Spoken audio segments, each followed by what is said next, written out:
Hey, what's up guys, it's Oakley, and I'm going to be playing here with Indypride with some of the desert kingdoms. I am fielding Saba, he is fielding Kush, and we've built ourselves a desert palace, a desert castle here in the sand, and we're going to be holding off against 3 giant AI forces. So we figured we'd have 2 of the new factions against a massive army from the east, so it's going to be made up of just teeming hordes of infantry and cavalry coming at us. I believe we had spawned with, let's see, Bactria, the Seleucids, and Egypt. So a lot of the successor Hellenistic kingdoms coming at us, trying to squash these upstarts from the desert. It being the AI, you're not going to expect too much in terms of strategy for this game, but what we wanted to show is just a little bit of a massive frenzy here, and play some more with these defensive positions that I have come to love from Total War Rome 2. The ability to deploy flaming balls and fire pits and all that. So what you can see is we've set up a bunch of these bitumen pits.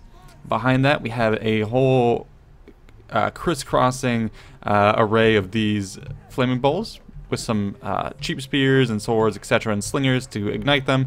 Then we have a barricade in the back with more archers, even more units formed up in shield wall position. So pretty well defended here, buttoned up on either flank. India also has some of these massive African war elephants. He has the disciples of Epidemic, units that we've shown you before in the last battle that I did here. And the shoulder warriors always being pretty good against units without too much armor. Myself, as Saba, you have a lot of these units from the east, caravan guard, protectors of the, I guess, the silk trade. You have also access to these Marib camel cataphracts, so a lot of armored camel units. Some of those in the forefront, and then also some of these Royal Marib cavalry, very much inheritors of the eastern tradition of heavy cavalry, noble swordsmen, etc., and of course a whole slew of archers and slingers.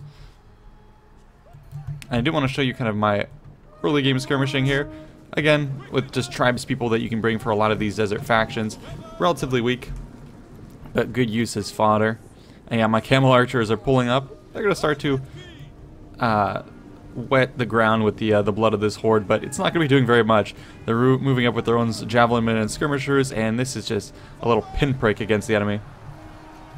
I'm going to start to get hit, or at least my tribespeople are going to start to get hit. Ooh, a couple of them getting sniped by those javelins, so the cavalry is engaged and the pursuit is on. So already my initial assault is not going to stand up for much. Tribesmen are going to sacrifice themselves once more, and here we can watch the big push up to the center. Here's the Hollywood pan of the force as it closes in on our guys in the defensive position. We'll see if we can hold. This is a lot of units. I'm going to pan back here just so you can see the sheer number of troops coming at us.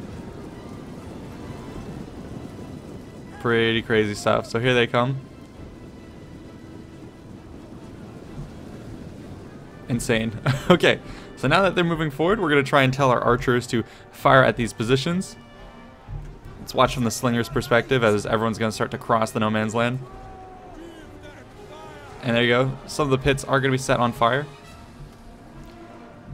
Try and engage some flaming shot on these guys as they move forward. Meanwhile, over on the left flank, cavalry going to be charging our units there. And yeah, it is just a killing field for our archers. Luckily, they're going to come and they're going to swarm right up into the front ranks. We're going to try and hold here. And here comes the first of the flaming balls. So it's going to hit the enemy, and you do have to recall that the flaming balls are on a timer. It takes a couple seconds before they can start killing. There's a little bit of delay, but now you can see what happens once they start to get their killing power on. Everyone who runs into them is going to get massacred, so we're doing this to protect our flank. Meanwhile, the cavalry assault is on. We have spearmen to hold the flank. And oh my god, this is so freaking crazy. The next set of flaming balls is going to get popped all up and down the center.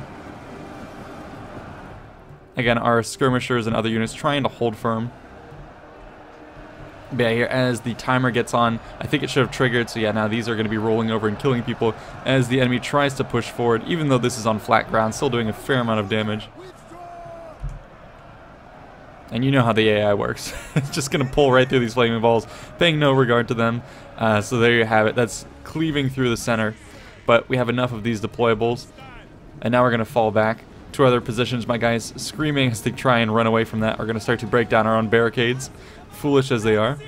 But our shield wall is going to be ready. Looks like we do have some precursors to start to volley those up and over our front line here. And now all we see is this teeming mass right in front of our front lines of the sandcastle. And we do still have some Sabaean swordsmen holding the front. Indy's holding pretty decently with some of his slave infantry, but the main crush is going to be happening on the flanks, at least to our advantage here. Shotel warriors and leopard warriors fending off the Azad knights, and elephants doing what they can to help out on both flanks. We can go ahead and watch the left side, where now they're going to be coming up against my huge wall of caravan guard, going to be guarding the rear of our flanks here.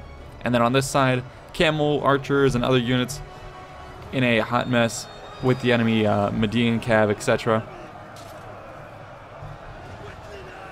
I should be doing okay in this engagement, the camels being able to scare off the enemy, and then I'm also going to be pulling up some of these elite and armored camel cataphracts. Some of my own camels nearby also going to be firing into the mess,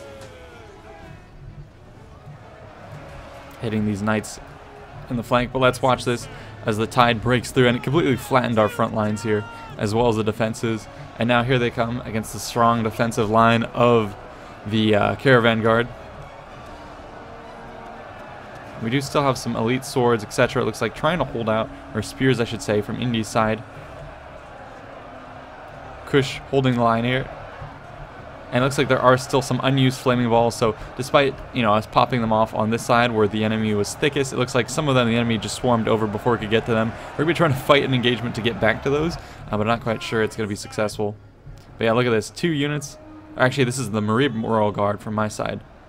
Pretty epic to see them holding back an entire army, or multiple armies here actually. Yeah, there's people waiting in from 3 different factions, and the caravan guard thanking the, you know, the high gods here for protecting them. But meanwhile, the tide is turning with the wide flank of the Marib cataphracts heading back to your noble horse. Gonna be seeing them off. Some units, citizen cav, have been peeled off to deal with them, but I think we should be able to handle those guys fairly easily. Now back in the center with my guys formed up in shield wall, having lost only 4 men. Going to be just buying so much time for Indy's flanking force to win out. Looks like he's going to be deploying some of these African war elephants from the Kingdom of Kush, Shotel warriors, etc. also cheering.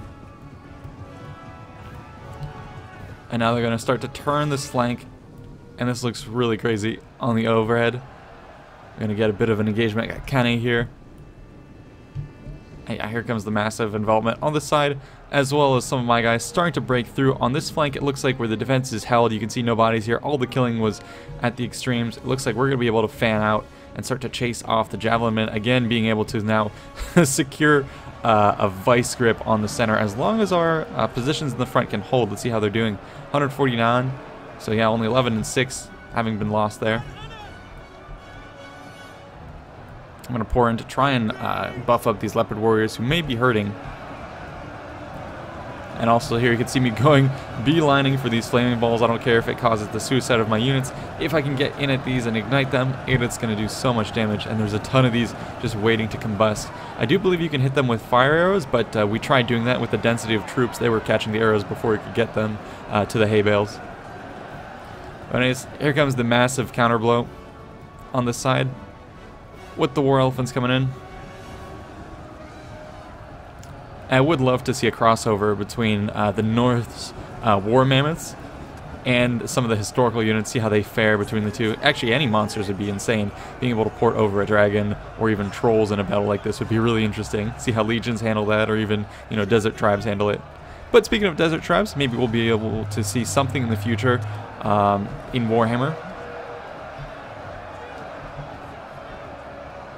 So here comes the elephant. They're going for the weak positions. Looks like they're going to be taking out the back flanks here, and we're actually going to start to get a chain rout. A lot of these units are going to start to panic. The exhaustion's starting to take them as they can't break the front lines. And then, oh god, here comes the massive flanking push.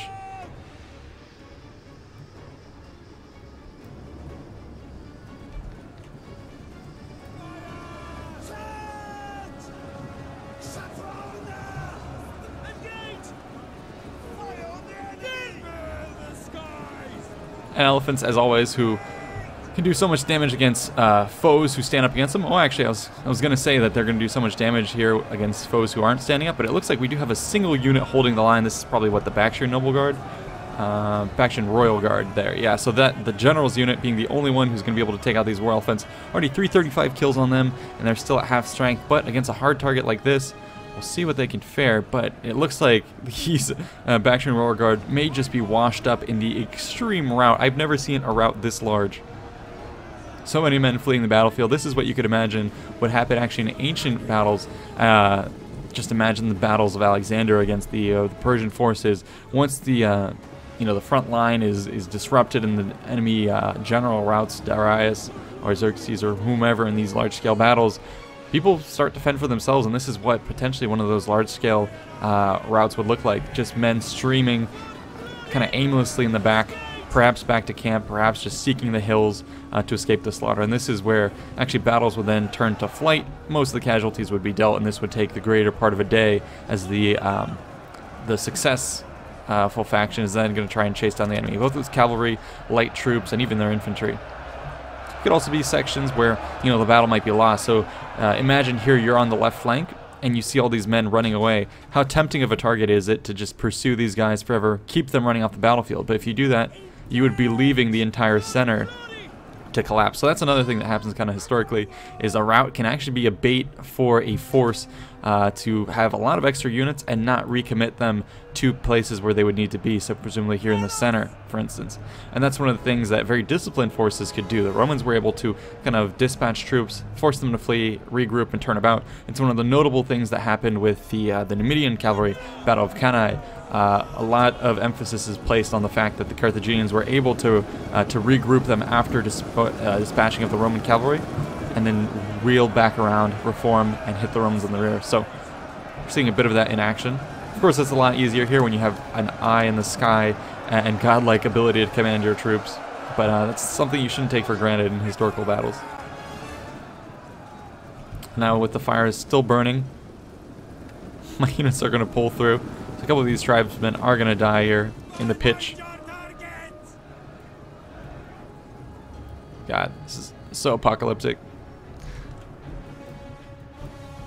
But with that, we're going to close in for the kill on the central units. We have dispatched some of our units, these Royal Marib cavalry, lancers, all the camel units, which are used to, riding around in the desert here, are going to be doing just that.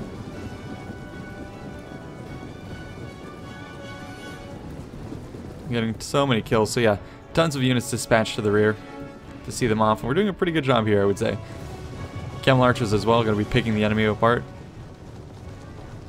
Cool to see. Yeah, sorry, this battle hasn't been, like I said, anything like something super tactical, but we just wanted to give you a little bit of a visual eye candy. A bit of a stutter in the early game, and then here it kind of cleaned up. But I do think it was worth it just to see the carnage and the chaos, something that no other video game is allowing you to do, and that's kind of where Total War shines. Both, I find, in the fun tactical aspect, but then also the pure visual eye candy here.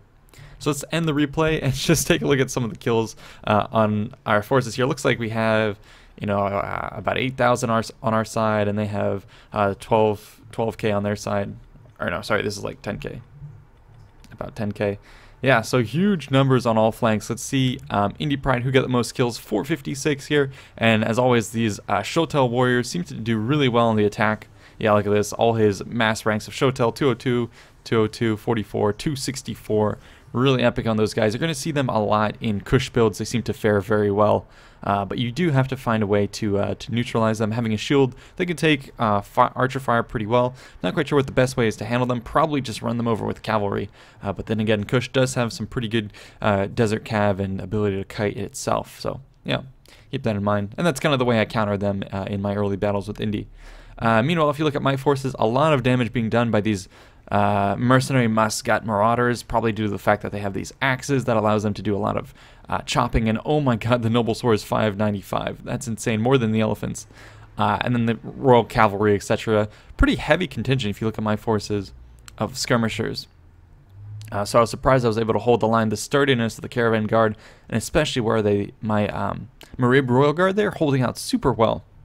Then again, the enemy didn't have the best of forces at their disposal. They had more numbers than anything. So, for instance, Egypt here getting a decent amount of kills on the flanks with the cavalry, but the rest, yeah, a lot of local troops carrying axemen. They did have some Galatian royal guard who you'd expect to do more, but the rest, Egyptian infantry, Some of these throw spears, more fodder units than anything. Same thing goes with the Seleucids. Yeah, I gave them a fair amount of kind of crap to throw down the center. Story for all these units. The most amount of kills seems to have been done by this CPU player, mostly because the Thorax Swordsmen do trade pretty well, and actually Eastern Spearmen doing very well. So surprise. So overall they were able to just throw their numbers and eke out a fair amount of kills across the board, but here Indypride with almost 3k kills, myself with 4k kills, cleaning it up. So anyways, hope you guys enjoyed this kind of departure from the traditional battle where we talk about tactics, and this one was just an eye candy one. So yeah, like I said, I'll be sharing more types of videos in the future. Let me know what kind of engagements you like to see from historical battles, historical titles, or also from Warhammer. I'm up for those. So yeah, that's it. See you in the next one. Peace out.